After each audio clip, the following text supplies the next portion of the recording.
제가 말씀을 한 번 안 드린 것 같은데 저희가 예배 순서가 약간 바뀌었습니다. 원래 사도신경 신앙 고백한 다음에 찬양 한 곡을 더 하고 강성문 지사님께서 나와서 기도하셨는데 찬양 한 곡을 좀 뺐습니다. 뭐 다른 이유가 있는 것은 아니고 제가 마음이 급해요. 설교를 해야 되는데 우리가 앞에 찬양을 좀 3곡 4곡에 10분 하잖아요. 그리고 이거 쭉 하고 또 찬양을 하면은 제 목이 힘들더라고요.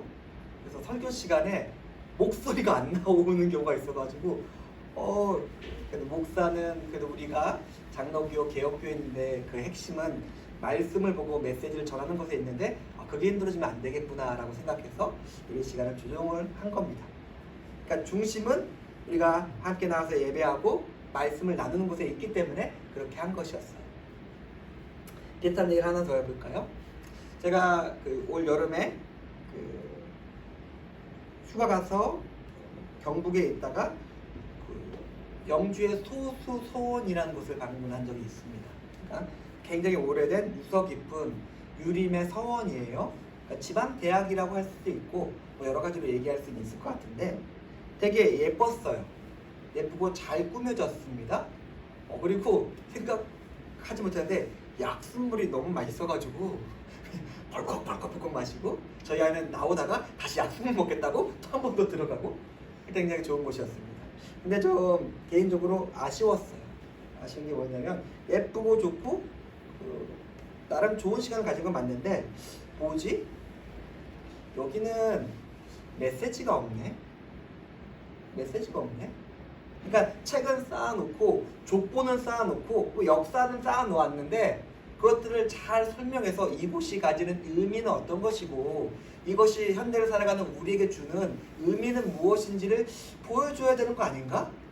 그게 여기가 있는 그냥 관광 코스가 아니라 이것이 정말 큰 의미를 가진 곳이라면 그 의미를 나에게 잘 설명해 줬으면 좋겠는데 내가 잘 볼 수 있었으면 좋겠는데 물론 제가 못 본 걸 수도 있습니다.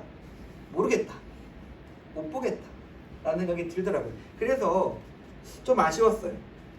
중요한 것은 가려지고 사라졌으며 사람들이 보기 좋아하고 사람들이 좋아할 만한 것으로 치장되어 있진 않은가? 미안한 말이지만은 이 서원을 예쁘게 꾸민 사람들이 이 의미를 잘 아는 사람들이 아니라 공무원 아니면 조경업자 인테리어업자, 건축업자가 아니었을까? 라는 생각을 했습니다. 예쁘고 좋아 보였지만 원래 있어야 할 것을 찾을 수 없었습니다. 오늘 본문은 저는 그런 본문이라 생각해요. 중요한 것이 있습니다.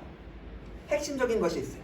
원래 있어야 될 것이 있어요. 근데 그것은 사라지고 보기 좋은 것, 나타내기 좋은 것, 드러내고 싶은 것만 드러내려는 한 사람이 등장합니다. 뭐 서원이나 사회나 세상이나 관광지면 상관없어요. 뭐 저처럼 그냥 입비중 나와서 이거 뭐야 라고 말하는 사람은 있을 수 있겠지만은 세상에서는 예쁘면 좋은 거잖아, 좋은 공간이잖아 라고 말하면 다 해결됩니다. 그런데 교회는 아니었어요. 교회에서는 이것이 없으면 없는 것이었어요. 그래서 오늘 상상치 못하게 이야기가 갑자기 확 전개되어 버립니다. 이 말씀을 보면 우리는 당혹스러워요. 하나님 이거 너무하신 것 같은데요 라는 생각이 들 정도로 극단적이에요. 하지만 이것은 분명하게 이유가 있었고 그 이유를 우리에게 설명해주고 싶어하는 본문입니다. 제가 이 본문을 가지고 한 2번 정도 과거에 3년 전에 설교한 적이 있는데 당연히 그것과 다른 설교예요. 전혀 다른 방향으로 제가 이 이야기를 전하고자 합니다. 하나님의 은혜가 우리와 함께하며 우리가 가져야 될 의미와 메시지와 삶과 영혼의 모습에 대해서 다시 한번 돌아볼 수 있는 그런 시간이 되었으면 좋겠습니다. 먼저 예루살렘 교회는 제가 감히 이런 표현 쓸게요. 완벽한 교회였습니다. 완전한 교회였어요. 그냥 우리가 흔히 생각하는 것처럼 성령이 충만하고 예배가 뜨겁고 구원의 감격이 넘치고 전도와 부흥이 있는 공동체, 그런 공동체는 지금도 찾아볼 수 있어요. 근데 예루살렘 공동체는 거기보다 하나 더 다른 모습이 있었기 때문에 완벽한 공동체였습니다. 제가 판단할 때. 뭐였을까요? 4장에 나오는데 31절에 보면 원인이 나옵니다. 그들이 기도하고 진동하고 성령에 충만하여 하나님의 말씀을 전했다. 예? 이것도 우리 열심히 노력하면 할 수 있을 것 같아요. 32절에 보니까 다른 이야기가 나옵니다. 한 마음과 한 뜻이 되어 서로 통용하고 뭐지? 34절에 보니까 그 중에 가난한 사람이 없으니 35절에 보니까 사도들이 각 사람의 필요에 따라 나누어 주어 그 안에 균등하게 되었다. 그 안에 가난이 없어졌다. 불만이 없어졌다. 아픈 것이 없어졌다 라고 이야기하고 있습니다. 비슷한 사례가 고린도후서 8장에 기록되어 있습니다. 연보에 대해서 얘기하면서 어떻게 설명해 주고 있냐면 14절 15절에 보니까 넉넉한 것으로 그들의 부족함을 보충하고 그들의 넉넉한 것으로 너희의 부족한 것을 보충하여 균등하게 해라 라고 얘기해요. 이게 성경이 말하고 있는 모습입니다. 약간 우리 고등학교 정치 사회 시간에 경제 시간에 졸지 않았던 분들은 기억이 나는 게 있으시죠? 무역이에요. 무역과 상거래의 이유가 이겁니다. 야, 너희 석유 많어? 야, 우리 핸드폰 기가 막히게 만들어 바꾸자. 이게 무역이에요. 서로 풍족한 것을 나누어 서로가 풍성하게 잘 살아보세요 라는 게 통상과 무역의 이유고 우리가 시장에서 물건 사고 파는 이유입니다. 그게 시장이 발전하고 경제가 발전하고 우리가 부자가 되는 뭐 그런 원리가 바로 여기에 있죠. 그런데 거기서 끝나지 않고 저는 구약을 조금 떠올려 봤어요. 제가 몇 번이나 여러분에게 설교드렸던 레위기 그리고 신명기의 말씀들. 하나님께서 이스라엘이란 노예 집단을 하나님 나라로 만드시면서 너희들 이렇게 살아야 된다라고 했을 때 말씀하셨던 모습이 이 모습이었어요. 또한 이사야 선지자가 말했고 세례 요한이 메시아에 대해서 말하면서 기억나시죠? 돋았던 것들이 평평하게 되고 낮았던 것들이 돋아지게 돼서 이것들이 평평하게 되어지게 하는 것이 뭐다? 메시아가 하는 일이다. 메시아가 나타나서 일을 하면 이렇게 된다라고 말했던 모습이 지금 이 모습입니다. 이 모습은 어떻게 될까요? 낮은 것들이 어떻게 높아질까요? 높았던 것들을 까가지고 낮은 곳을 채울 때 평평하게 되는 거예요. 지금 이 일이 예루살렘 교회에 있었습니다. 실제로 이런 일이 나타난 것은 이곳 한 번뿐이었어요. 뭐 뒤에 고린도 교회 연보도 얘기 나오고 그렇긴 하지만은 그것들이 온전히 나타난 공동체는 이 예루살렘 교회 이 한 번이었습니다. 이 공동체는 누구도 배고픔과 결핍과 아픔과 불평과 실망하는 일이 낙담하는 일이 없었습니다. 누구나 와서 기쁜 마음으로 자기가 가진 것들을 내어놓을 수 있었고 거기에 아무런 주저함이나 의심이 없었고 누구라도 수치심과 부끄러움 없이 와서 자기의 배고픔과 결핍을 채울 수 있었습니다. 놀랍죠? 이것이 메시아의 나라였습니다. 하나님이 말씀하신 이상적인 통치가 실현되고 있었어요. 제가 공부가 깊진 않지만 제가 아는 범위 내에서 세상의 모든 정치, 피 터지게 싸우는 정치인들이, 사상가가, 이념들이, 철학이 지향하는 게 바로 이거예요. 이런 세상을 만들고 싶어 합니다. 자유민주주의는 자본주의는 자본주의대로, 공산주의는 공산주의대로, 사회주의는 사회주의대로, 독재국가는 독재가 자기가 이런 나라를 만들 수 있다고 말하면서 이러한 사회와 세상을 만들기 위해서 지금 달려가고 있고 싸우고 있고 투쟁하고 있고 갈등하고 있습니다.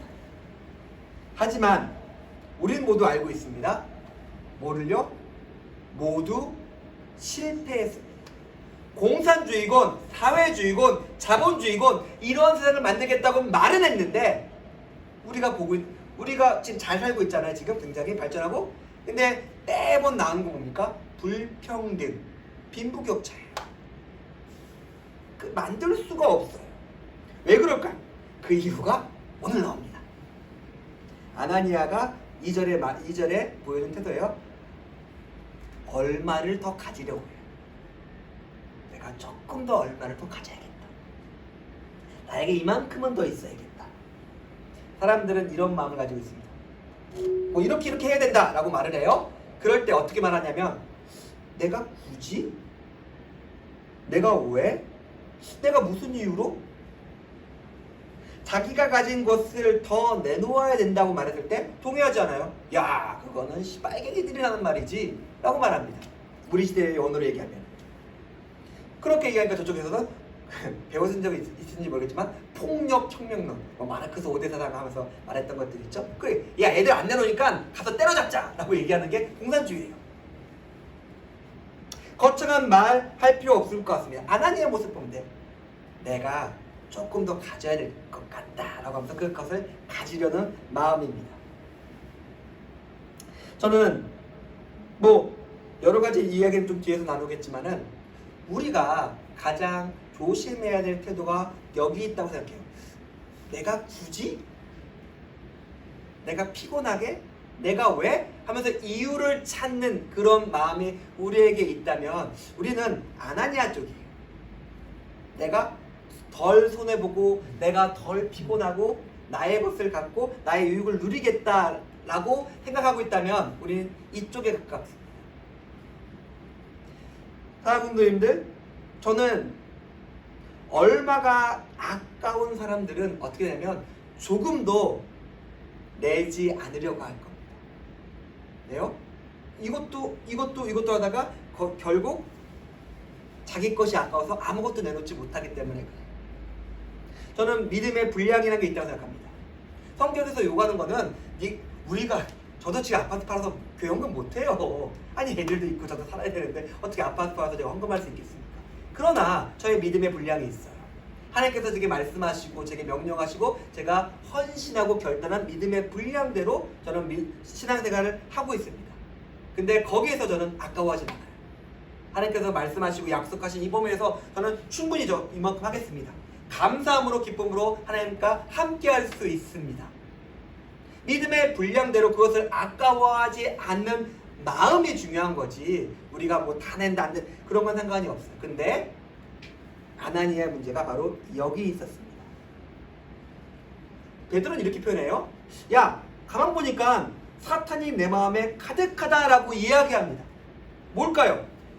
그래도 겉모습만 보면은 그래도 좋은 마음으로 엄청난 거액을 헌금하는 사람에게 베드로가 야, 이거 모욕과 저주의 얘기를 하고 있어요. 야, 넌 지금 사탄이야. 너의 행동과 마음은 사탄이야 라고 이야기하고 있습니다. 왜 그럴까요? 기억나실지 모르겠지만 이것과 비슷한 사례가 구약에 한 번 더 있었습니다. 여호수아서에 기록된 아간이에요. 그는 내가 챙겨야 될 몫이 있다.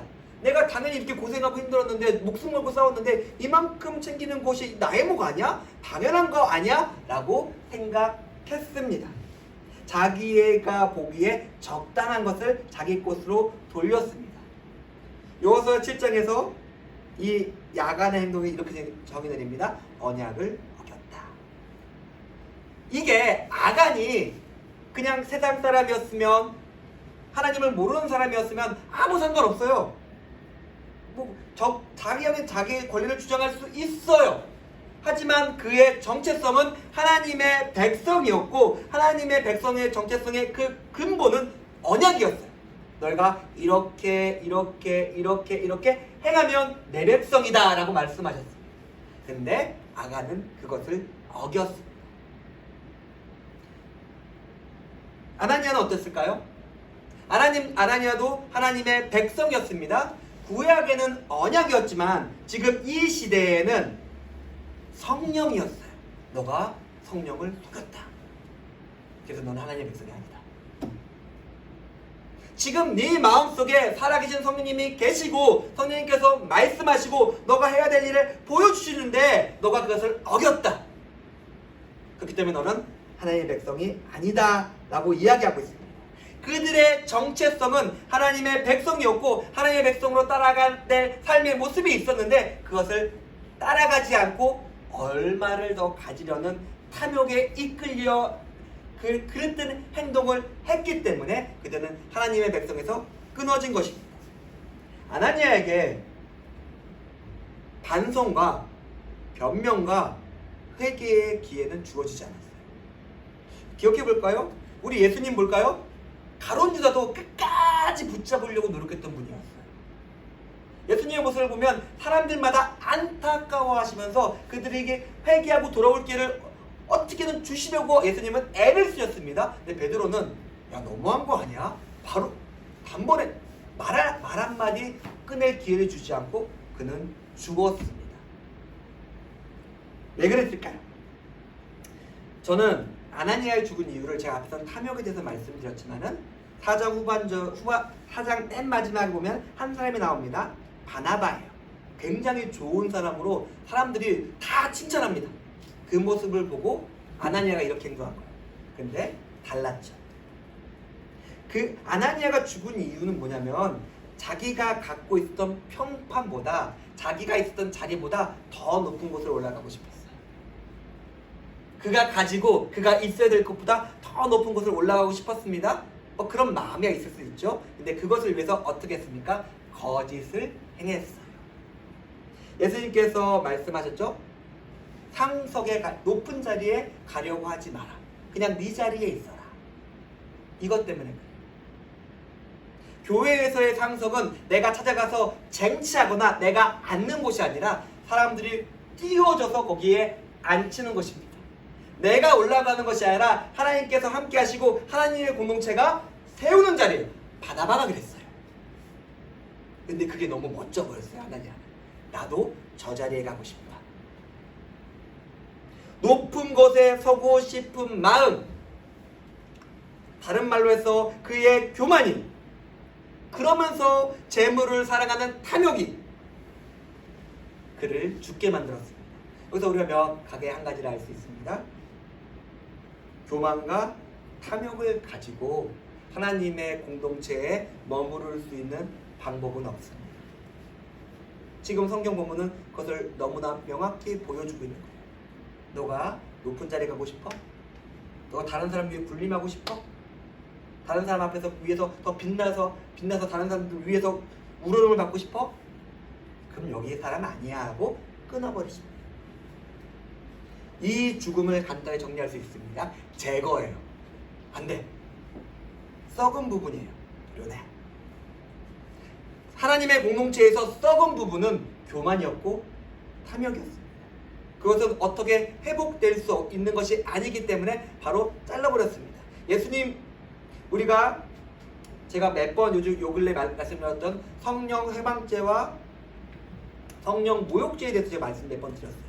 이것이 바로 교만이고 그것은 용서받지 못할, 돌이킬 수 없는 마음이기 때문에 용서받지 못한다라고 말씀하신 거예요.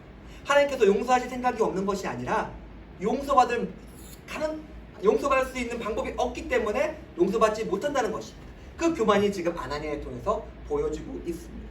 솔직히 우리는, 저를 포함해서 우리는 모두 교만합니다. 우리가 가진 것보다, 우리가 있는 것보다 더 높은 것을 갈망합니다. 사람들이 나를 우러러봤으면 좋겠고, 솔직히 저도 목사도 그냥 가끔 보면은 지나가다 보면 되게 큰 교회 있잖아요. 저런 큰 교회에서 몇백 명이 있는 사람들 앞에서 설교를 하면 얼마나 좋을까 라는 생각도 하긴 합니다. 왜요? 제 마음이니까. 제 마음의 교만이니까. 그럴 때마다 하나님께서 저를 끌어들이십니다. 야, 너 거기 아니야. 어디 가려고 있는, 내려가! 하고 저의 마음을 굉장히 하나님께서 두들겨 때리시면서 겸손하게 만드십니다. 사랑하는 성도님들, 우리 마음에 교만이 있다면 내려놓으십시오. 우리 마음에 재물을 사랑하는 마음이 있으면 내려놓으십시오. 하나님께서 예수님이 공생기한에 재물에 대해서 많이 말씀하셨잖아요. 재물을 사랑하면서 하나님을 사랑한다? 그런 방법은 없어. 마음의 주인은 하나이기 때문에 라고 말씀하셨습니다. 사랑하는 성도님들, 우리 이 시간 하나님의 말씀 앞에 서기 바랍니다. 성경은 우리에게 이야기해주고 있어요. 교만하지 말아라. 재물을 사랑하지 말아라. 그것이 너의 영혼에 도움될 리가 없다. 하나님을 의지하고 하나님을 믿어라. 하나님께서 너의 소유를 채워주실 것이다. 그 바로 명백한 예가 바나바라는 사람 통해서 투영되고 있습니다. 그는 모든 재산을 하나님께 드렸습니다. 그리고 뒤에 조금 넘어가면은 그는 비참하게 돌에 맞아 죽었습니다. 근데 우리가 그를 불쌍하다, 비참하다 그렇게 표현할까요?